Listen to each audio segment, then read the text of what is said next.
ahora nuestro último ponente, el muy conocido doctor Modesto Montoya, el organizador y creador del Encuentro Científico Internacional.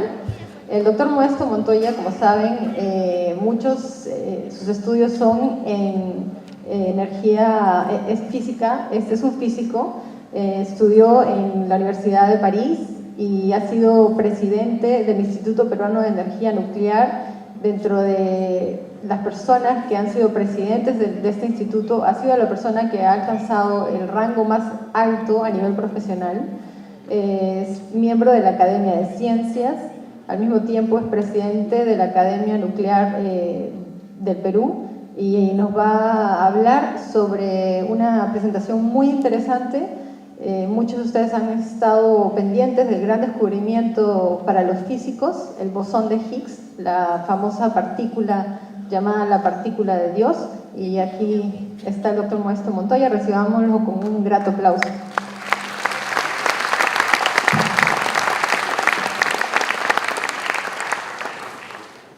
Muchas gracias. Bueno, cuando realicé mis estudios en la Universidad de París, lo hice en el Instituto de Física Nuclear, y el diploma que me dieron luego de mis estudios dice que doctor en física nuclear y física de partículas. ¿Qué cosa es la física nuclear y qué cosa es la física de partículas? ¿Por qué hay una frontera si la hay? Bueno, para empezar debo señalar que la física de partículas tiene que ver directamente con el tema que está de moda últimamente, que es la partícula Dios, o también el llamado bosón de Higgs. Hace unos 3 días recibí una llamada de un colega, Diego Centurión, de la Universidad de Edimburgo, pero no se dedicaba a la física, sino a los negocios. Y después de hablar de varias horas, me contó que el señor Peter Higgs, el que había propuesto la teoría del famoso bosón de Higgs, vivía a 3 cuadras de su casa, que estamos tratando de conseguir que por lo menos por Skype nos diga qué cosa, de qué se trata.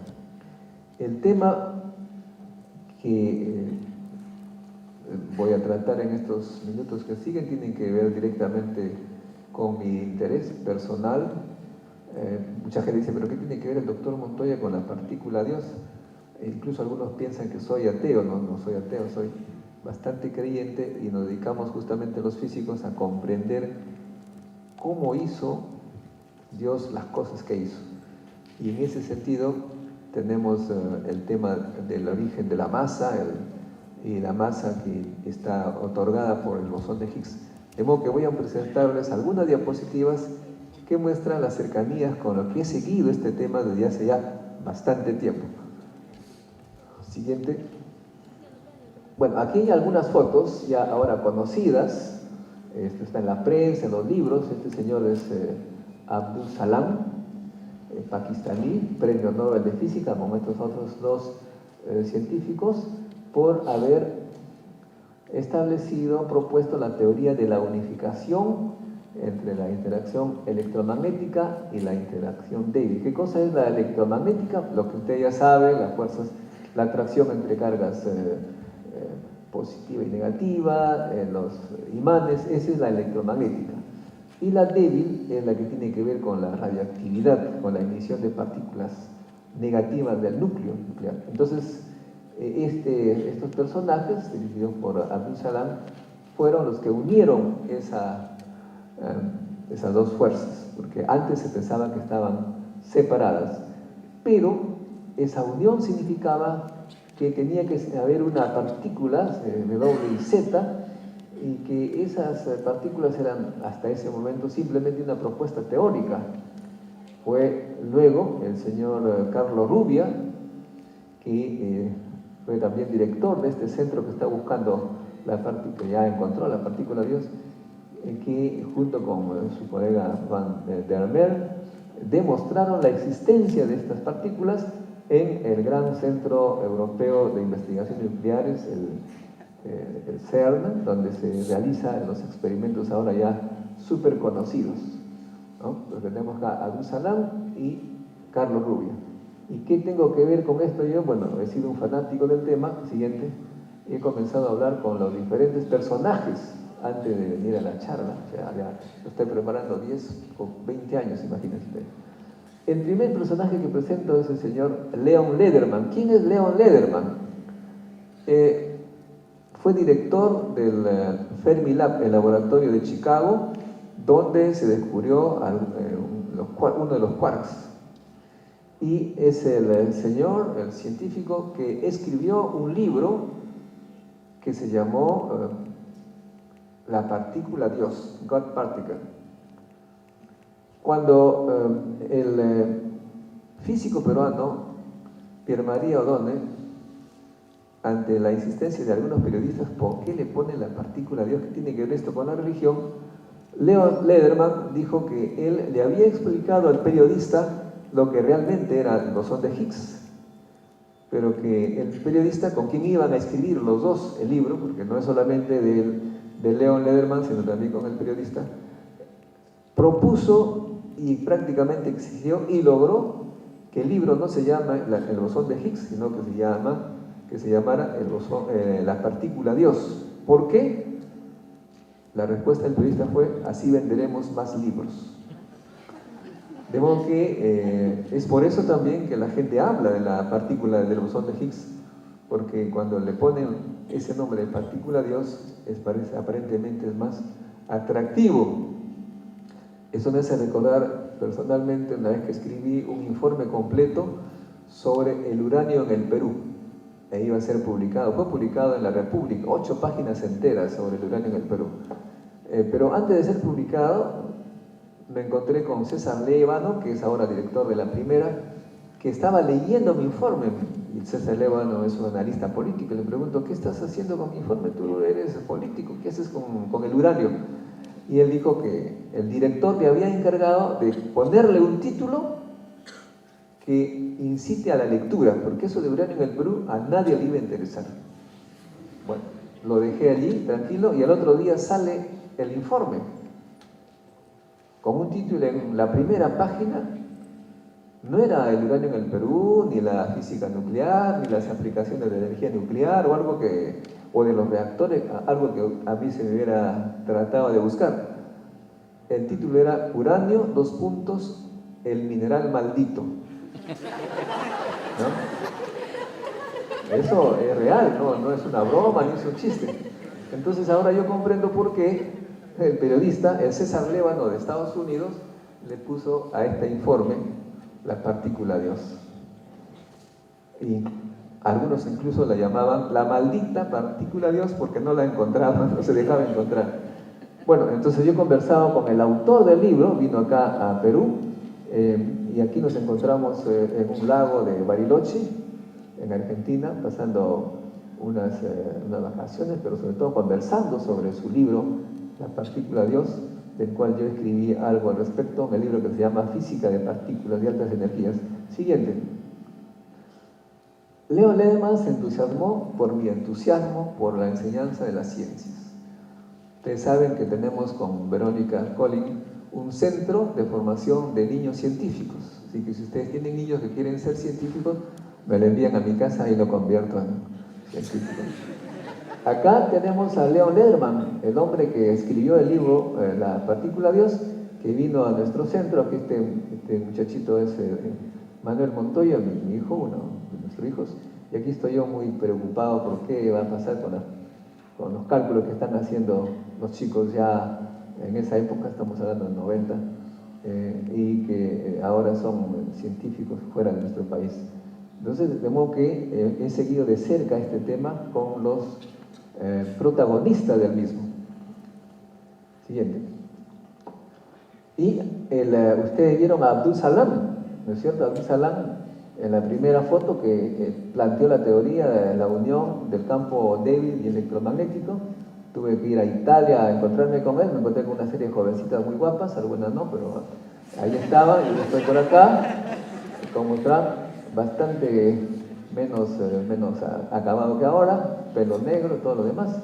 Y el señor Abdul Salam estaba muy preocupado por nuestro futuro, porque si bien como científicos estábamos haciendo algo divertido, pero casi nadie tenía un centavo en el bolsillo. Siguiente. Después también vimos a Carlos Rubia, el que descubrió las partículas W y Z, y que fue director de este centro donde se está llevando a cabo el experimento, o que ya se llevó a cabo el experimento. Carlos Rubia, Premio Nobel de Física, tanto como Leon Lederman y Abdul Salam. Está leyendo el librito que escribí justamente sobre el tema, Física de Partículas y Alta Energía, que dicho sea de paso está en la internet. Ustedes entran, bueno, porque cuando trato de vender nadie me compra, entonces lo pongo en la internet. Y ustedes pueden bajarlo, es el www.modestomontoya.org, y ahí en la sección libros está el PDF completo para que ustedes lean lo que escribí en los años 90. Y aquí el Premio Nobel de Física, Leon Lederman, trata de comprender algo. Alberto Cuquín, un gran periodista, ¿no? Muy curioso aquí, una vez les conté, me parece, cuando le dijo, Alberto Cuquín le preguntó a Carlos Rubia, después de su laboratorio, dijo, ¿cuál es su hobby? Carlos Rubia le preguntó, ¿qué entiendes por hobby?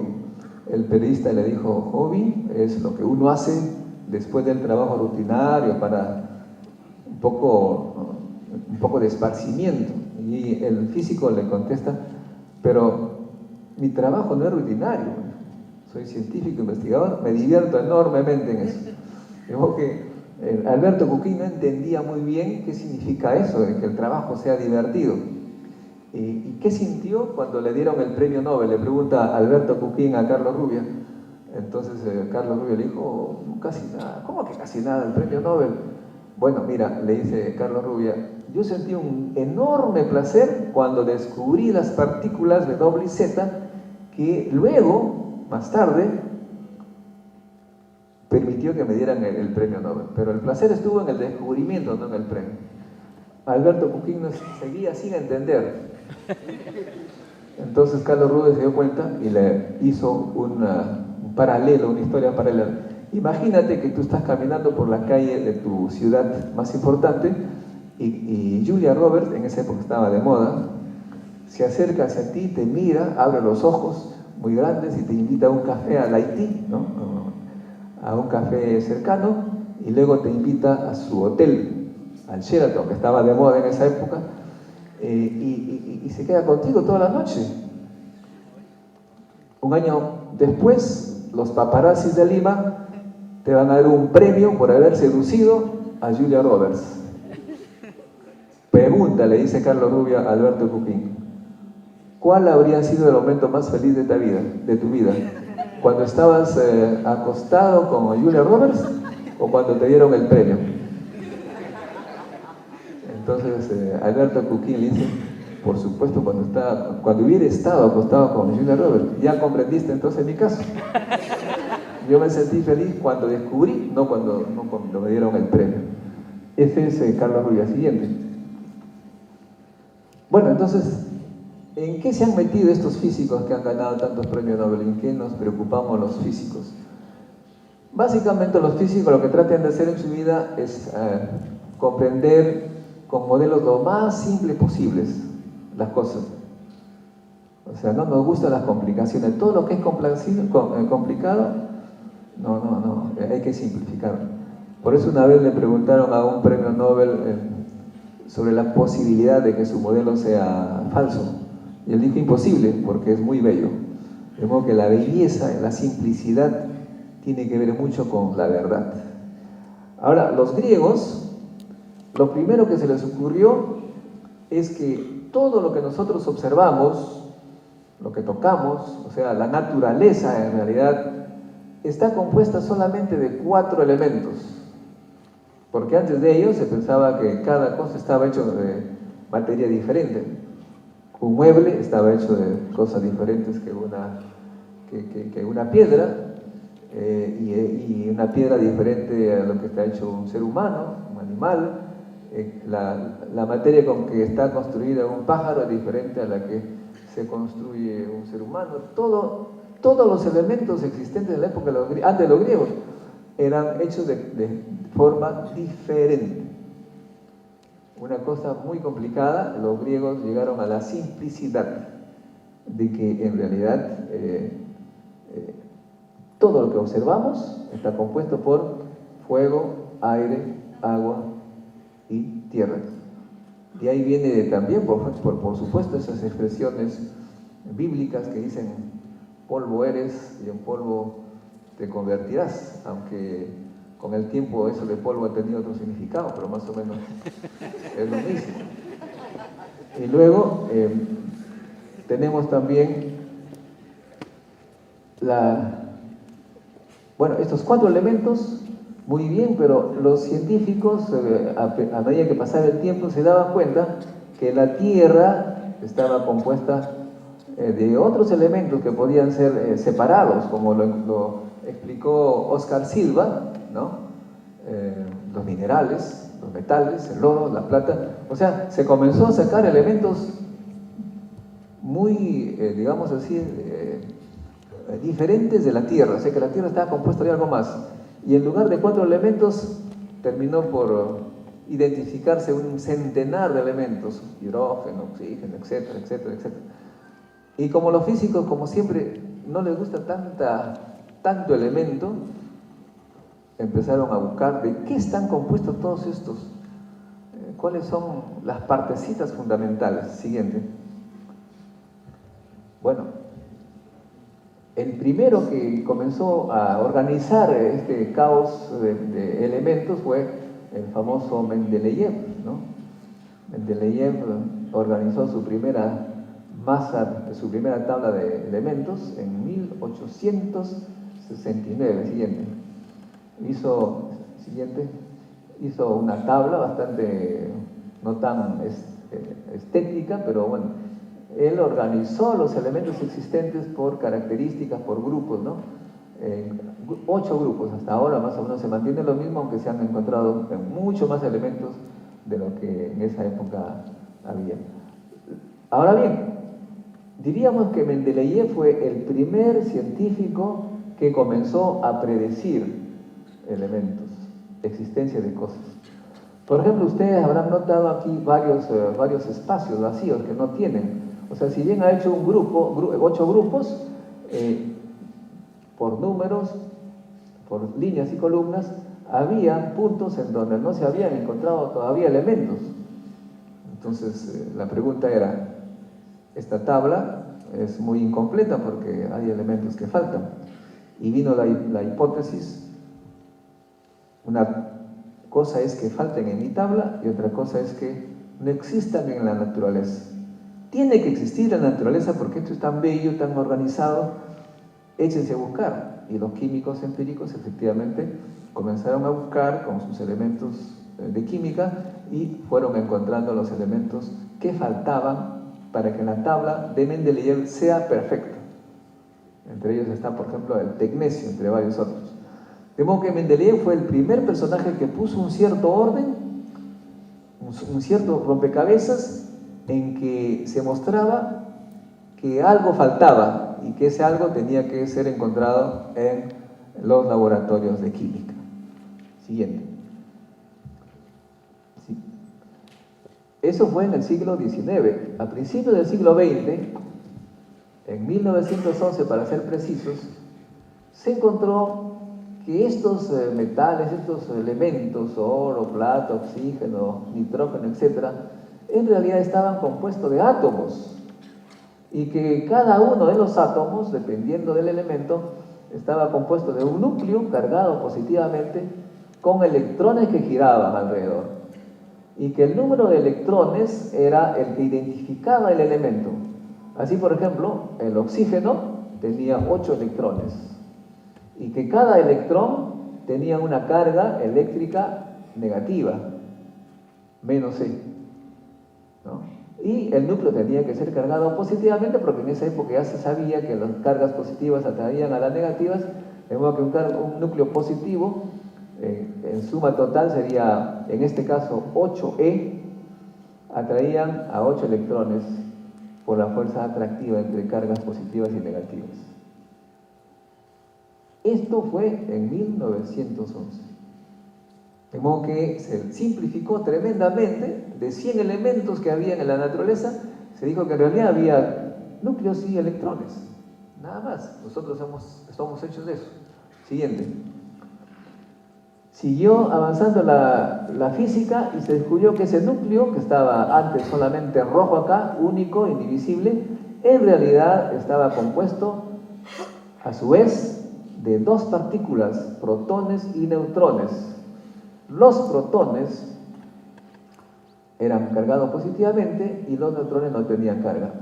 Tenía que haber 8 protones, para el caso del oxígeno, para que atraigan a 8 electrones. Y de modo que se llegó a la idea de que nosotros, seres humanos, piedras, todo lo que existe en la naturaleza, en 1936 se dijo, nosotros estamos hechos de 3 cosas nada más, de protones, neutrones y electrones, y que se organizan en elementos, en oxígeno, en carbono. Una cosa simplísima, imagínense ustedes, nosotros somos hechos de 3 cositas, protón, neutrón, electrón. Siguiente, por favor. Sin embargo, un científico que le gustaba observar el cielo, acá tenemos varias personas que están en la NASA, entonces saben muy bien aquí de qué se trata, han escuchado las conferencias anteriores. Este señor, Auger, observando las partículas con detectores especiales, no se observa a simple vista, que venían del cielo, se fijó que algunas de estos rayos que venían del universo, del espacio, del cosmos, iniciaban unas reacciones altamente energéticas que al chocar con una partícula o un elemento, un átomo en la atmósfera, salían innumerables partículas, y cada una de estas partículas a su vez al chocar con otras partículas se desintegraban de una forma tan compleja y que daban lugar a una serie de partículas que no eran ni el protón, ni el neutrón, ni el electrón. También estaban incluidas ellas, pero además había muchas otras, de modo que la cosa se complicó. Lo que los físicos lo veían ya simplísimo, explicando todo con protones, neutrones y electrones, vieron que en realidad en el universo existían mucho más partículas. Y como dijimos hace un momento, los físicos tratan de hacer lo más simple posible las cosas. Y al haber tantas partículas, se pusieron a trabajar para simplificar la visión de ese universo. Siguiente. Otro problema que se inició es que inventaron los aceleradores. ¿Qué cosa es un acelerador? Este es uno de los tipos, hay varios otros tipos. Un acelerador es un aparato grande, normalmente, ahora, antes eran mucho más pequeños, que aceleran, en este caso, por ejemplo, electrones positivos, que los hay, ¿no?, en un sentido, comienzan a girar a gran velocidad, cada vez más y más veloces, cada paso aceleran, y electrones negativos en sentido contrario, ¿no es cierto? Entonces, de vez en cuando, en algunos puntos, los hacen chocar unos contra otros. Al hacerlo chocar, estos electrones y positrones que se encuentran frontalmente, no es que salgan disparados el electrón y el positrón en diferentes otras direcciones, como si fuesen dos autos, al chocarse a gran velocidad salen disparados en uno y otro sentido. No, lo que se observó es que salían muchas otras partículas que no existían antes. O sea que de un solo choque de dos partículas, que son indivisibles, los electrones, salían innumerables partículas, cosa que hacía muy compleja la comprensión. Si no fuera por Albert Einstein, que decía que todo está hecho de energía, hubiera sido incomprensible. ¿Qué cosa dice Einstein?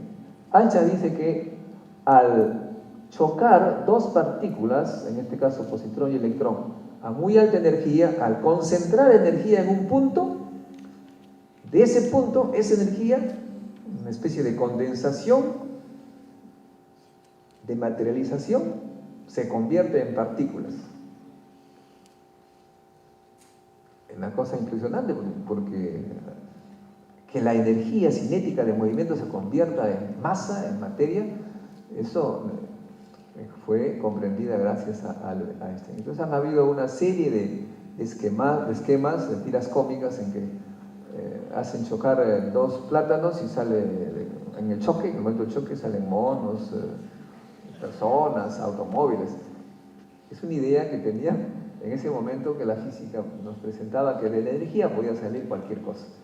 Muy bien, entonces comenzaron a salir un montón de partículas y cada uno de estos aparatos, que algunos magnetos que servían para que sigan girando, tenían que ser acompañadas por instrumentos de detección de todas las partículas, y la detección de las partículas significaba una alta tecnología, no había detectores para todas las partículas, y estos detectores eran cada vez más grandes. Siguiente.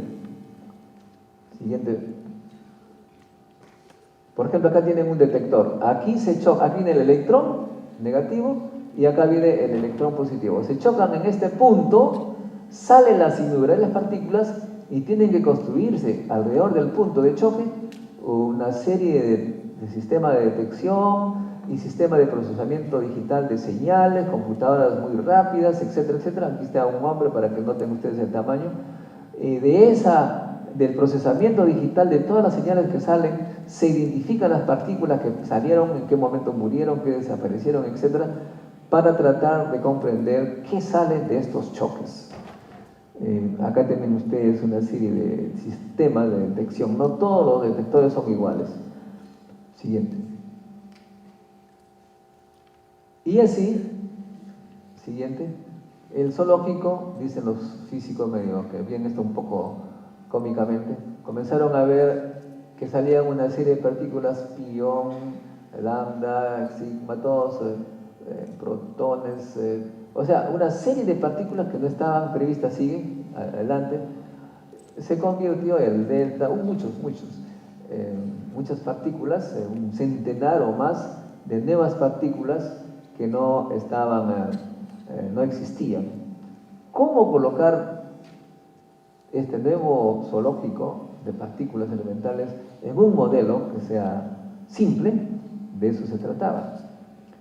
Acá hay un pequeño resumen, ¿no? Que primero se detectó el electrón, luego se vio que era el átomo compuesto por protones y neutrones en el centro, en el núcleo, y luego se descubrió que el núcleo estaba compuesto, como dije, protones y neutrones, y que luego el protón y el neutrón, en este caso el protón, está compuesto a su vez por tres particulitas internas, y que en realidad son combinación de dos quarks, unas partículas que se empezaron a detectar en varios laboratorios del mundo.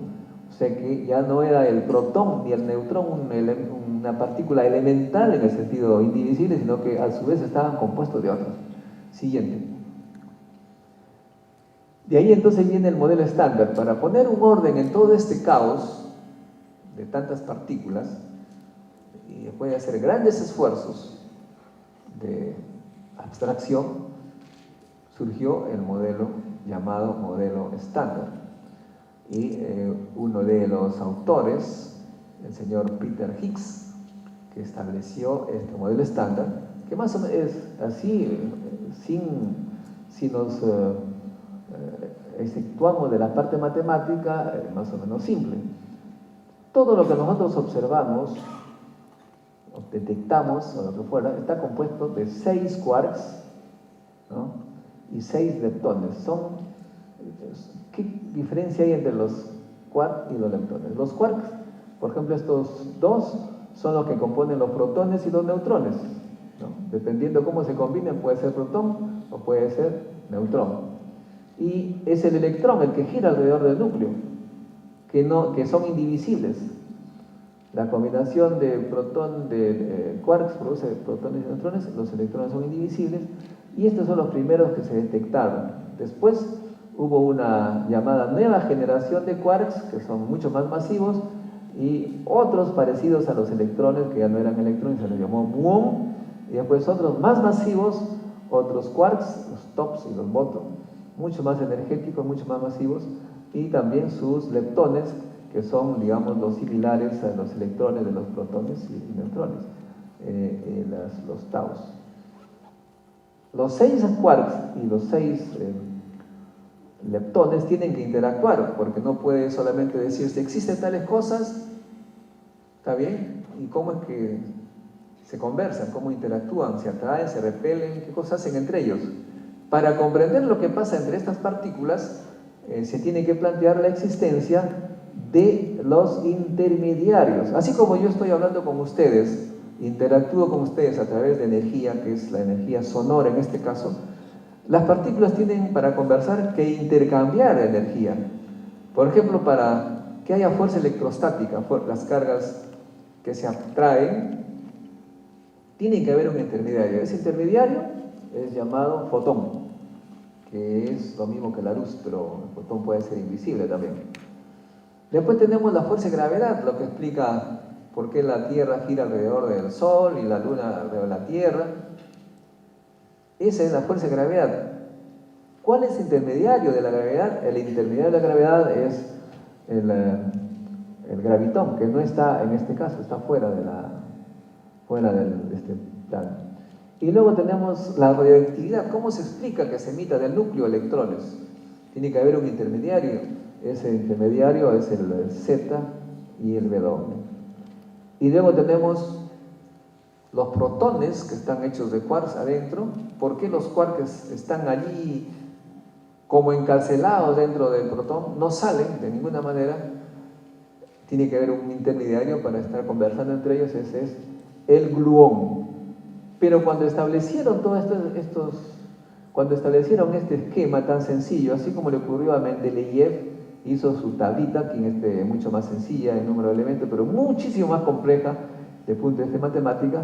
Así como Mendeleev vio que en su modelito faltaban algunos elementos químicos que no se habían encontrado, y él dijo, tiene que encontrarse en la naturaleza, búsquenlo. Así, Higgs dijo, mi modelo también incluye una partícula que se le llamó más tarde bosón de Higgs. Esta partícula tiene que existir porque si no existe mi modelo no funciona, no hay orden. Y hace 40 años, cuando Peter Higgs, que es de la Universidad de Edimburgo, estableció esto, no se tenía ni idea. El gran problema era que este bosón de Higgs tenía una masa muy, muy elevada. Era como 130 veces la masa del protón. Y como para producir una cosa masiva se necesita mucha energía, de acuerdo a la regla de E igual a mc cuadrado, esa energía capaz de hacer posible la creación de un bosón de Higgs requería de enormes aceleradores. Y precisamente ese acelerador es el que se construyó en Ginebra y Francia. En realidad el acelerador tiene 27 kilómetros de circunferencia, 100 metros bajo tierra, y que comparten las fronteras, parte del territorio de Francia y parte del territorio de Suiza. Allí han buscado durante 40 años el bosón de Higgs, siguiente, y justamente es lo que han encontrado en un experimento hace algunos meses, haciendo chocar no electrones y positrones, sino protones y antiprotones. Al chocar salieron tantas partículas que al detectarse y al procesarse digitalmente se llega a la conclusión que fue producto de la partícula del bosón de Higgs, de la partícula Dios. De modo que, ¿por qué tanta complejidad? Porque salen innumerables partículas que hay que detectarlas todos. ¿Y por qué tanta energía? Porque hay que tener una energía como para concentrar la masa de más de 130 protones, porque al producirse el bosón de Higgs también se producen otras masas, de modo que tiene que haber un balance energético adecuado. Siguiente. Obviamente, al encontrar después de tanto tiempo, miren ustedes cómo celebran, y tanto tiempo han buscado que no por nada tienen todos estos jóvenes, ¿no? Pelo blanco, ¿no? Yo hice mi doctorado en el año 1977 y en esa época se vivía esa esperanza y obviamente están muy contentos. Siguiente. Están contentos que, ¿no? Todos señalan éxito, éxito. Siguiente. Y el que propuso la existencia del bosón de Higgs está, como ustedes notan, claramente emocionado, ¿no? Lloró delante de las cámaras que enfocaban del mundo entero, porque uno de los placeres más grandes que tiene el científico, el físico en particular y el científico en general, es que cuando él predice algo que nunca ha sido descubierto, él predice algo, su gran placer es cuando ese algo es encontrado. Muchas gracias.